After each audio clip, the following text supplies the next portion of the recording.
And so these questions are just to get to know you a little bit better so that when we do physical therapy, I can integrate some fun things about you. Okay? So my first question is, tell me a little bit about the kind of things you like to do. What kind of things do you do in your spare time? You were an architect, right? Yeah, so you like math? Yeah. Yeah? Doing calculations and yeah? Yeah, did you read a lot of books? Yeah, I read a lot of books. Yeah, you like books? Yeah, I like books. Okay. Yeah, so in this video, one of the resources that we shared during the last call was that preferences for everyday living inventory. And we had the notes for how to get that. It's open access on the last call. But it's this idea of really getting to know the person. And so Jamie is starting to engage in that, and she's so stinking hard on herself during this whole process. But there's a lot of things that she's doing at the moment that are so positive that can really bring out a person living with dementia. So if you take a look at her body position, her tone of voice, she's leaning in, she's interested, her face is inviting extra input. So one of the things that we'll kind of show in the next clip that's kind of an opportunity is to increase that wait time, right? So one of the things when we're interviewing somebody with dementia that we don't want to fall back into is quizzing, right? So we want to be like conversational, but we don't want to look like or feel like quizzing, like I'm asking you a bunch of questions over and over. And that's kind of a tough line when we're trying to get to know somebody. So here, let me play this next clip and we'll watch kind of for wait time, watch for those types of nonverbal communication behaviors that are really kind of bringing someone out.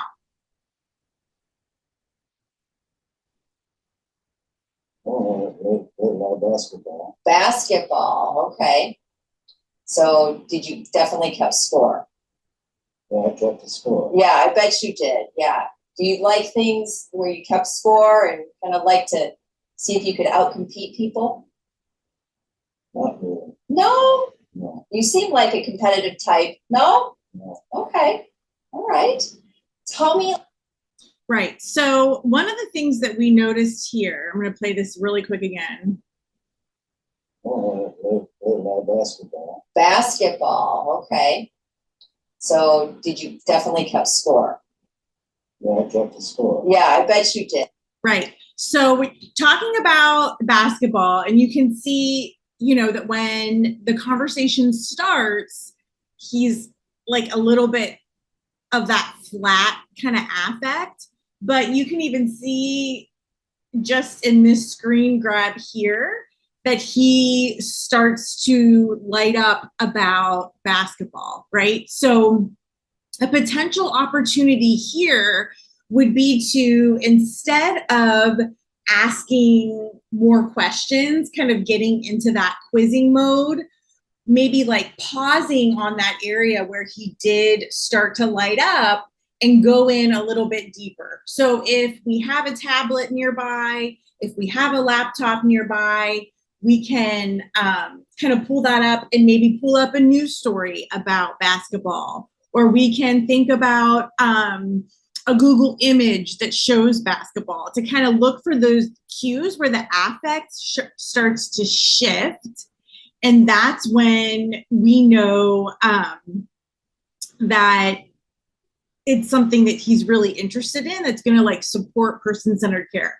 The other thing that we noticed here that we were thinking through is really important for this population is somebody like John, who is still in those mild to moderate stages of dementia.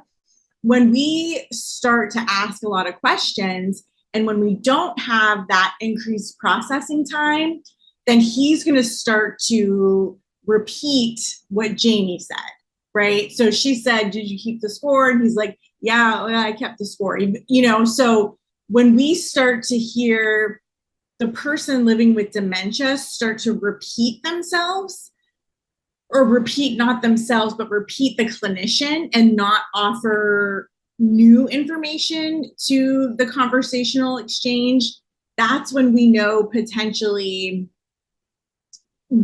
we're not giving enough processing time, or the person is potentially more cognitively overloaded, right? So taking a look at this, we've got some awesome positivity with the body language, tone of voice, leaning in, really opportunities for growth are increasing, that wait time response, moving away from some of that quizzing, being in that uncomfortable silence and allowing that processing time, and really watching for his cues in terms of when he lights up. So we see a little more of that here. Meal that Anne makes you? Oh, boy. She makes a lot of good meals. Does she? Is she a pretty good cook? She's a very good cook. Yeah. You don't look like you're starving. I'm not. You're not. Do you have a favorite meal? Yeah, probably a good steak and steak and potatoes. That sounds great. Yeah. Well, good. Good, good. No less spaghetti. Right. So right there, we start to see him, as opposed to in the initial conversations, we can start to see right away that talking about food is motivating to John, right? Because this is the first time that he is answering her question with an additional response. So first he says steak and potatoes. Now he's starting to talk about spaghetti, right? So in this, he freely offered that without her having to ask, right? So we know, right, even though he's not saying, okay, food, this is a motivating situation for John. Yeah. Like the real spaghetti, like the Italian spaghetti. Yeah. That kind of spaghetti. With meatballs With meatball, or without. or without? Usually with meatballs. With meatballs. Yeah. Do you have a favorite side dish that goes with your spaghetti?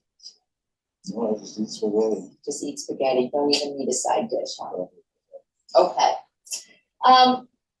How important is it for you to get outdoors? Yeah, yeah. Do you get out in this? It's pretty hot today, but do you normally go out on your porch and get in the grass at all and walk around? Yeah. Yeah. Okay. I spend a lot of time out there in that garden. Yeah.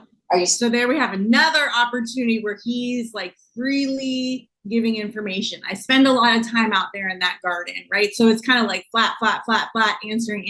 And then all of a sudden you see a bit of a shift when he starts to talk about food, when he starts to talk about the garden. And so as a clinician, that's when I'm kind of clued into, now I'm really on the right track. If I can do some stuff in the garden, if I can do some stuff related to food, that's what's going to help this guy. Still doing that? Yeah. And what kind of things do you do in the garden? Are you picking all the tomatoes? Are you weeding? Trying not to weed. Trying not to weed. Whose job is that? It's really serious. Steve's job. Okay. Very good. Good. But you like your garden. Yes, I do. And are you planting? Did you plant a lot of that stuff? Or have you planted in the past? Yeah, I planted a lot. Yeah. Tell me what's in your garden.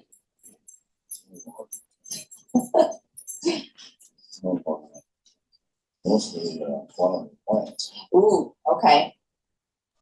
I hope everybody saw that really nice pause that was uncomfortably silent for me. Just waiting and waiting and waiting. Yeah, exactly. These are the things that Jamie and I talked about so much. Like when you are working with somebody with dementia and you are thinking about wait time for them and processing time, think about when you're like, it's getting real awkward in here. I want to fill this silence. Recognize you're doing a good job and wait even longer. Wait even a few more seconds after that. And that's when you really know that he is processing the information. So a couple more, these are just really quick. That you trust. What makes you trust somebody when you work with They're them? doing their job. Yeah. You can tell they're doing their job. Yeah. Yeah. Anything else?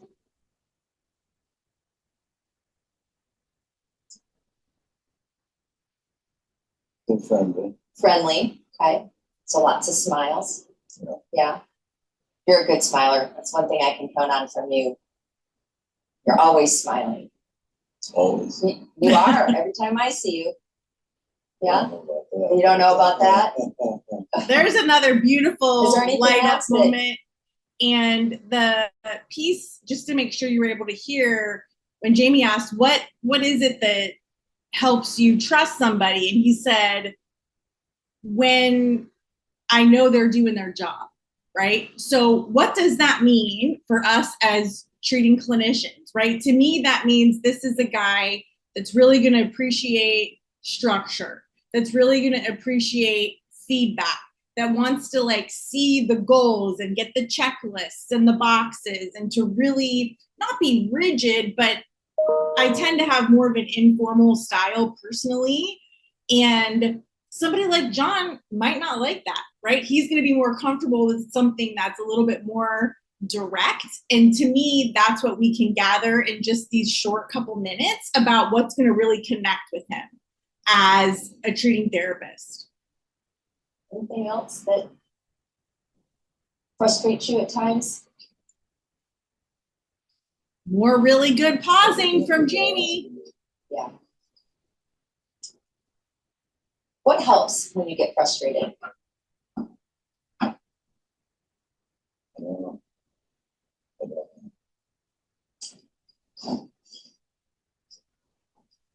Okay. Yeah, so this was really the final piece of the interview that we wanted to bring to you for a couple of different reasons.